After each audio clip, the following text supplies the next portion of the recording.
Sean, if you will observe earlier the opening of the hearing, there were manifestations. There are already many arguments being thrown at the media giants. So until now, we cannot really say if the renewal or lawmakers will vote against or will really vote for the franchise renewal of the ABS-CBN. Sean? That's right, but are we expecting all 92 of them to actually vote? Or any word there from the House, maybe some talk you heard earlier today? Sean, we have yet to clarify on that matter, but based on what I mentioned earlier, there are only 44. There will be 46 members of the Legislative Franchises Committee will get to vote, and they will be joined by the 46 ex-officio members of the panel. Sean?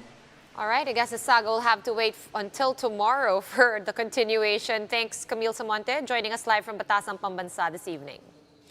ABS-CBN denies sending an emissary to bribe any lawmaker to vote in favor of the network's franchise renewal.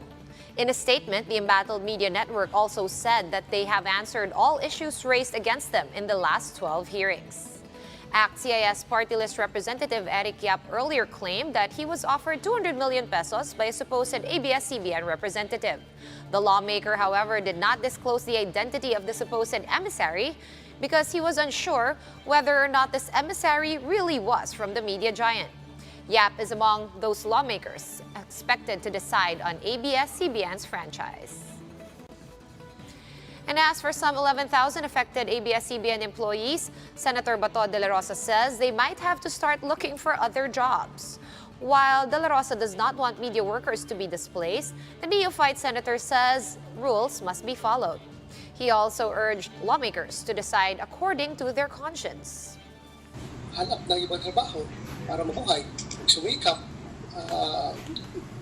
May ibang paraan pa naman siguro para mabuhay tayo. Kaya sana maliwanagan yung ating mga counterparts doon sa House of Representatives na tubot according to their conscience. On the other hand, we have Senator Mig Zubiri saying that a shutdown is, quote, too unreasonable and expensive. Senate President Tito Soto and Senator Nancy Binay had earlier defended ABS-CBN, saying the government is in no place to meddle with the media's editorial content. And it's not only ABS-CBN's franchise that's on the line. A permanent shutdown might also affect investor sentiment about the country. Macroeconomic research group Fitch Solutions warns that the politicization in the country's telecommunications and media sector could further dampen investor sentiment.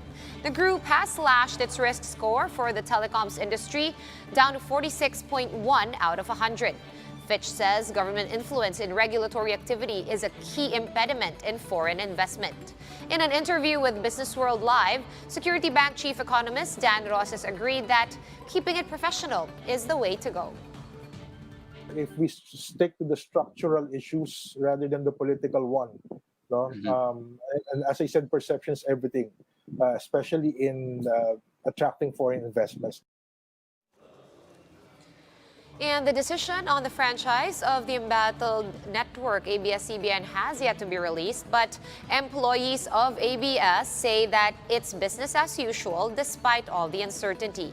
We have Man Enriquez live in Mother Ignacia, Quezon City to give us the latest. Man, how is the atmosphere over there? How's it like? What are people feeling? What are they saying? Sean, most, if not all of the people in ABS-CBN's newsroom were all glued to today's House Committee hearing, awaiting for the lawmakers' decision on their fresh 25-year franchise bid. We've interviewed some producers and writers saying they feel anxious but are still hopeful on the fate of the network's franchise. All were hooked at the monitors as lawmakers from committees on legislative franchises and good government sum up discussions on the issues hounding their franchise renewal. The agony of waiting was in the air as several lawmakers took to the stand to relay their thoughts on the issue.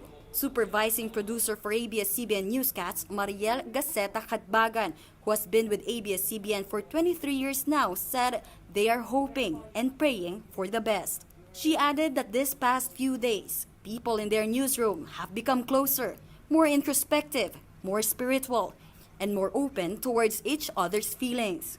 And despite the roller coaster ride of emotions, Catbagan said everyone's trying to put up a brave front.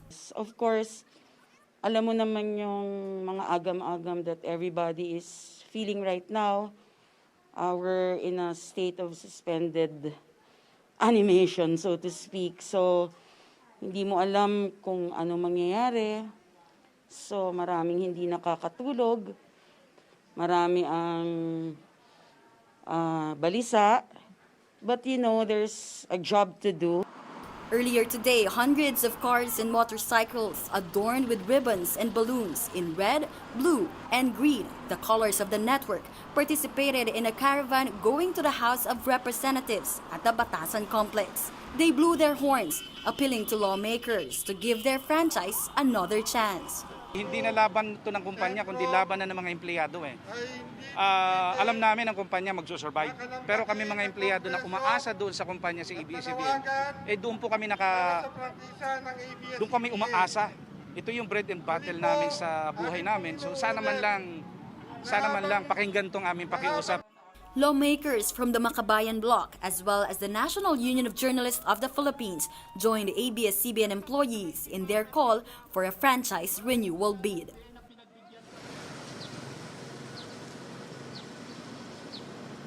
Sean, lawmakers have just wrapped up their summation and suspended the hearing past 5 p.m. Still, a prayer vigil is expected to be held here outside of ABS-CBN's gate along Sergeant Esguerra. Sean? Right, thank you very much for that update. Marian Enriquez joining us live from Quezon City this evening. We're going to pause for a quick break for now, but we will be back with other stories after that. Stay with us here on One News.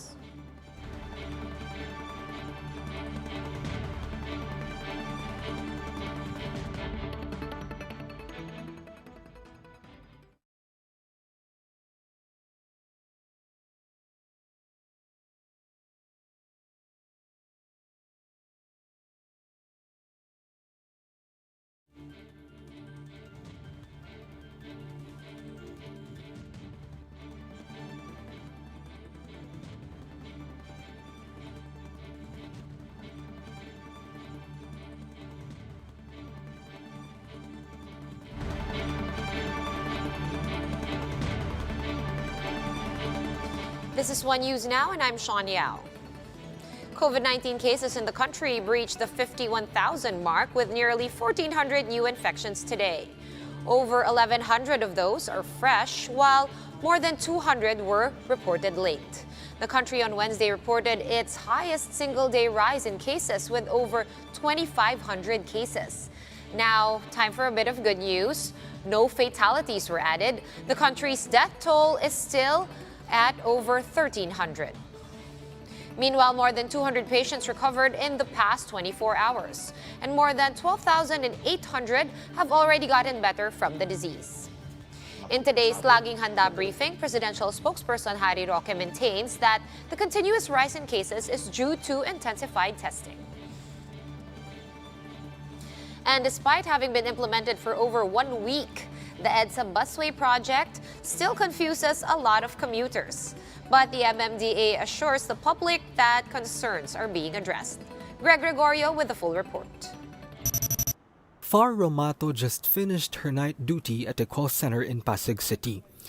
But with train operations suspended due to COVID infections among the rail line's personnel, Far went to a bus stop in Cubao to get a ride. Thing is, it's no longer operational since the interim implementation of the EDSA busway.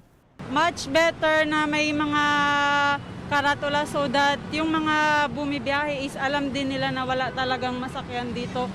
Tulad ko ngayon, hindi ko alam saan ako sasakay. An MMDA traffic officer said the next available loading and unloading area is the Main Avenue bus stop. But for some commuters, that's too long a walk. Maglalakad pa po doon, tapos po maglalakad pa papasok sa trabaho. It's been over a week since the EDSA busway was open to the public. MMDA General Manager Jojo Garcia assures that commuters' concerns are being addressed. Unti-unti naman meron, araw-araw naman yan. No? Ang problema, huminto naman ang MRT, okay na, so nagkulang na naman. Pero still, ginagawa ng paraan. To date, 20 bus stops, both from the curbside and at the median lane, are operational from Monumento to PITX. 11 spans the North Avenue to Taft stretch, with only 4 open bus stops at the center island. Some bus stops at the median lane are still under construction as the delivery of 36,000 concrete barriers is still pending. However, the MMDA is confident that the current median lane from Quezon Avenue to Australia has already a positive impact on commuters' travel time. Nung tinrayan niya, ang naging biyahe ng mga tao, from Monumento to MOA is at least 1 hour lang. Less than dati 3 hours yan. So when we dedicate 15 kilometers of especially to the buses, yung Quezon Ave to Australia, kahit pa paano, napabilis natin ang biyahe ng mga commuters. Kasi ang iniisip natin yung bus, mas madaming sakayan, so kailangan bigyan natin ng priority yung mga commuters na mas mabilis ang biyahe. The MMDA says placing of barriers is expected to be completed by August or September this year. For News 5, Greg Gregorio, we are One News. For more updates, follow News 5, The Philippine Star, and Business World online. Visit our website, onenews.ph, for more in-depth analysis. You can also catch One News on the Signal Play app. Register for a free account at www.signalplay.com and stream One News Live anytime, anywhere.